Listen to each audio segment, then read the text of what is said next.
Nintendo has consistently dominated the handheld gaming world by rolling out devices that have reshaped how we play on the go. From pocket-sized curiosities to clunky experiments that nearly ended promising careers, each portable endeavor has come with its own swirl of excitement, speculation, and controversy. But behind every celebrated classic, there lurks a surprising story. Rushed prototypes, legal battles, sudden departures, and whispered rumors that never fully saw daylight. Today, we're diving into Nintendo's hidden handheld history, exposing the lesser-known mysteries and bombshells that most fans gloss over.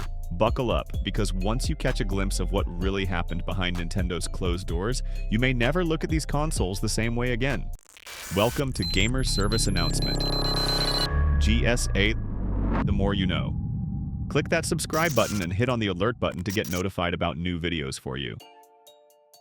Nintendo's first foray into portable gaming began innocently enough with the Game & Watch. Simple, charming, and wildly popular in its day, these devices proved that gaming could be done anywhere, on the bus, at a coffee shop, or in the classroom when the teacher wasn't looking.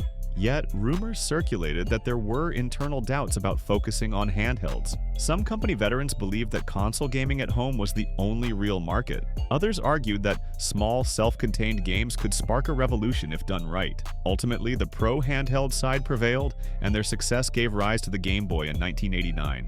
Launching alongside Tetris, a puzzle phenomenon that helped catapult the Game Boy into international stardom, Nintendo secured the license through a series of negotiations so complicated, entire books have been devoted to the subject. Accusations surfaced that multiple companies were vying for Tetris rights, leading to heated legal battles. In the end, Nintendo clinched the deal, and the Game Boy soared in popularity. Despite its green-tinted screen and reliance on 4 AA batteries, the Game Boy was unstoppable. Still, behind the high fives at corporate headquarters, the seeds of future drama were planted. It's whispered that some senior figures within Nintendo thought the device's monochrome display was too outdated, even back in the late 80s, urging a focus on color tech right away.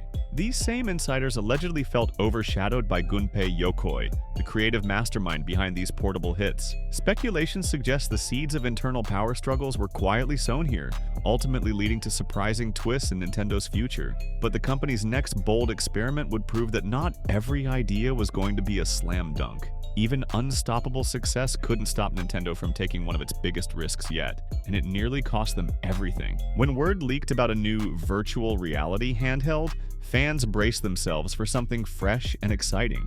Instead, the Virtual Boy arrived in 1995 with an awkward shape and an even more baffling color scheme of black and neon red. Rumor has it that the Virtual Boy project was rushed to market due to pressure from higher-ups who saw the emerging VR trend as a golden ticket. They wanted to jump in as soon as possible, even though the tech was nowhere near ready. The device ended up being more of a stationary tabletop unit than a handheld. It had no head strap, meaning you had to hunch over and peer inside like a submarine officer scanning the horizon. Early testers complained of headaches, motion sickness, and eye strain within minutes. Accusations surfaced that Nintendo didn't thoroughly test the health implications before the commercial release. Sales plunged, resulting in one of the company's worst failures. The fallout was shocking. Gunpei Yokoi, credited as the father of the Game Boy, resigned soon after. Though Nintendo has never officially tied his departure to the Virtual Boy fiasco, fans and analysts alike suspect that the fiasco stained his otherwise legendary reputation. Rumors still linger about how certain execs pinned the entire fiasco on Yokoi,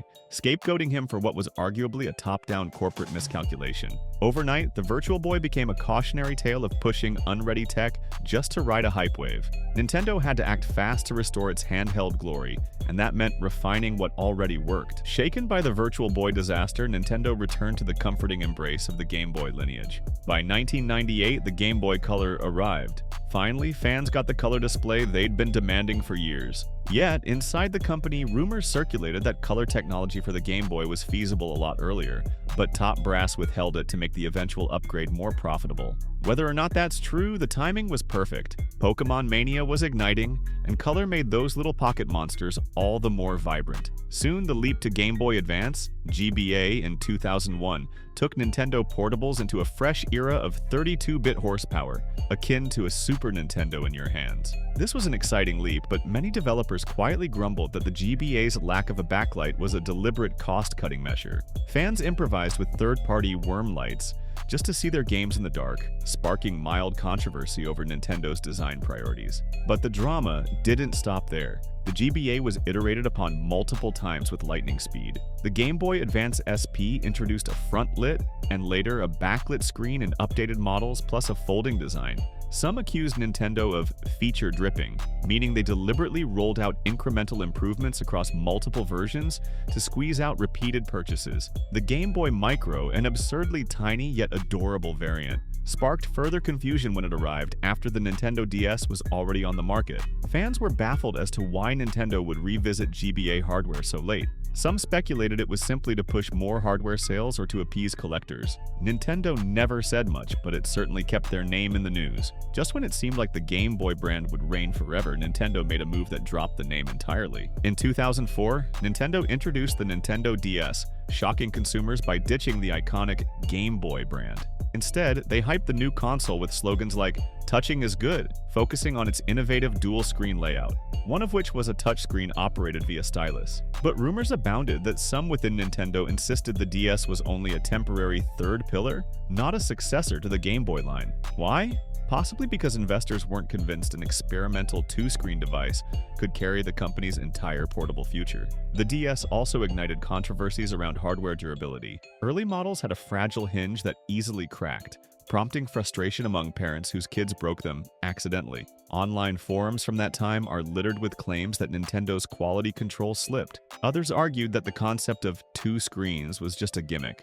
Behind the scenes, dev teams were initially split between those who embraced the touchscreen and those who found it limiting or forced. But the DS marched forward, eventually giving us legendary titles like Mario Kart DS, New Super Mario Bros., and Pokémon Diamond and Pearl. Within a few short years, the DS family became the best-selling handheld line of all time. Rumors soared that the DS single-handedly overshadowed potential future Game Boy reboots. Fans argued that ditching the beloved Game Boy name was borderline sacrilege, but Nintendo never looked back. However, Nintendo wasn't finished tinkering with dual screens. This time, they set their sights on bringing portable 3D to the masses. By 2011, Nintendo dared to go 3D with the Nintendo 3DS. Glasses-free 3D was touted as a futuristic step forward, reminiscent of the ill-fated Virtual Boy but miles more advanced. Hype skyrocketed, yet controversies were quick to follow. Some worried that extended 3D exposure might harm children's developing eyesight. In fact, rumors flew around that specific medical advisors recommended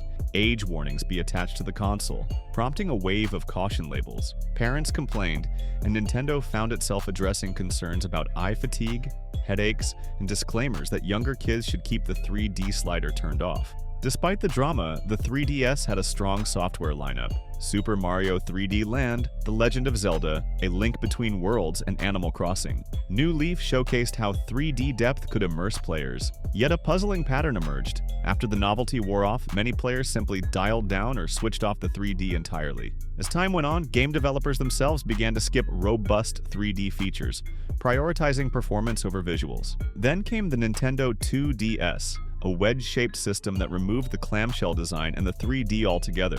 According to official statements, it was marketed toward younger children at a more affordable price. Some fans, however, pointed out the irony. Removing the protective shell left the screens more vulnerable to scratches and damage, theoretically a poor match for the kid-friendly aim. Online, critics openly questioned Nintendo's logic. In typical fashion, Nintendo kept mostly quiet, letting the device speak for itself through sales figures and holiday deals. But even the 3DS's final acts had a twist, one that would stir fresh debates over hardware exclusives and confusing branding. Nintendo wasn't content with a simple incremental upgrade. They introduced the new Nintendo 3DS and its XL variant, boasting improved processing power, extra shoulder buttons, and the tiny C-stick nub for added control. This led to new debates on whether older 3DS owners had to upgrade to play certain exclusive games, like Xenoblade Chronicles 3D. Fans were blindsided when certain high-profile titles demanded new hardware, fueling concerns about a fractured user base.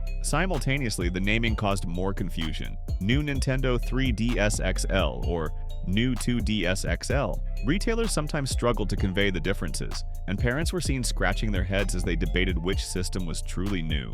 Some folks joked that New 3DS sounded like it was just newly in stock, rather than an actual next step in the hardware evolution. Quiet rumors spread that even some higher-ups at Nintendo disliked the brand's complexity but felt cornered into continuing the 3DS line to maintain momentum before their next big project. In 2017, the new 2DS XL arrived, offering yet another revision that played all 3DS games, just without the 3D. Observers were mystified as to why so many versions existed at once.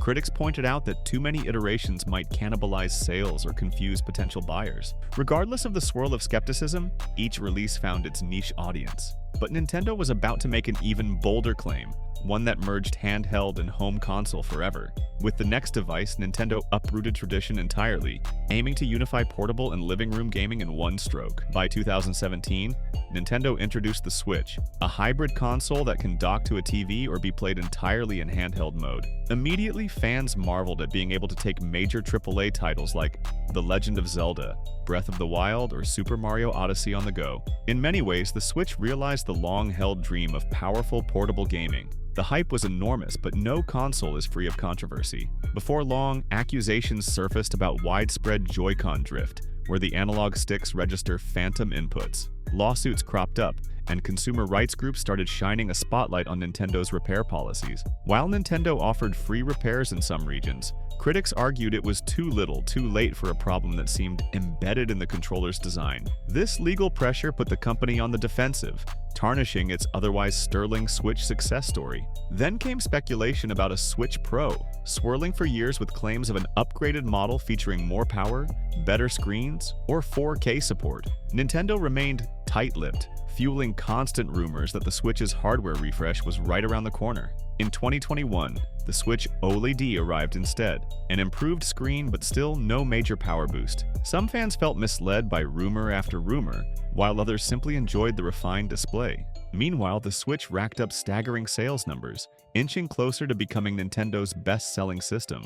Behind the scenes, talk circulated of supply chain headaches, especially amid global chip shortages. Some believe that it prevented Nintendo from delivering the rumored horsepower bump they might have otherwise introduced. Regardless, the Switch marched on, bridging a gap between what used to be a strictly home console and a fully realized handheld. In doing so, it quietly signaled that Nintendo's classic line of dedicated handhelds had likely reached the end of the road. And yet, the question remains, has Nintendo truly abandoned the idea of a separate handheld line? Or is there a secret plan in the works? From those early Game & Watch gadgets to the boundary-pushing Switch, Nintendo's handheld journey has been every bit as enthralling as the games themselves. They've engineered legendary hits, like the Game Boy's unstoppable run with Tetris and Pokémon, and faced shocking disasters like the headache-inducing Virtual Boy. The DS changed how we interact with games by adding touch and dual screens, while the 3DS toyed with eye-popping 3D, stirring debates about kids' health. Over time, Nintendo's device names got more tangled, but loyal fans still flocked to each release, fueling a multi-generational phenomenon. Behind every clamshell hinge, every new screen resolution, and every rebrand, swirling rumors and controversies added extra layers to Nintendo's story. From accusations about cost-cutting on screens or incremental hardware upgrades, to intense speculation on secret prototypes and the abrupt departure of Gunpei Yokoi, it's clear that success in gaming doesn't come without bumps in the road. Even the mighty Switch, a cultural phenomenon, weathered lawsuits over Joy-Con drift and never-ending Switch Pro rumors. So, what's next? Does Nintendo plan to merge all future consoles into a single hybrid category?